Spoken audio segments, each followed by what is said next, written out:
एक मजूरे वाला बड़ी भयानक ते बहुत अजीब खबर सुनने को मिली है भाई। मैं दसिया जगह केड़ी है कित्थे खड़े हवेली सेठा दी इत्थे भाई मैंने पता दसदा भी एक बंदा त्रै बंदे निकले आन बंदा हल्का होया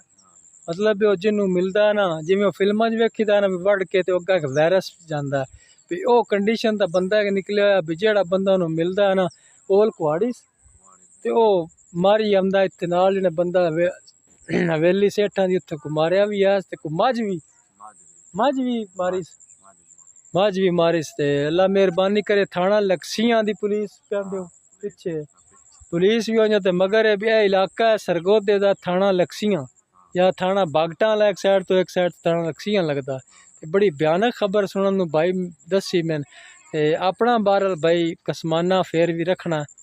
जे कोई इंजार दी कोई बंदा था नजर आंदा तो फौरन 15 ते कॉल करनी। सलामत रहो। अच्छा भाई पर दसदा छड़ा जुबानी कलामी बंदियां दियां गल्लां नहीं मसीतां चिलान भी होए ने सारियां मसीतां च चिलान होए ने सारियां मस्जिदां चिलान होए बाकायदा कि भाई बंदा निकलिया ने अपना कसमाना कर लो। इत्थे हुण मैं हजूरे वाला एक होर डेरे ते खला इत्थों मैं पिछे फेरी लाई है मैं सारी सर्च की हर दूजे बंदे को मैं पूछया भी इस गल कोई सदाकत है कोई बंदा आया है सारे मेरे विराज समेत सारे आख्या भी इंज सुनिया तुसी भी इंज आख्या ना भी इंज सुनिया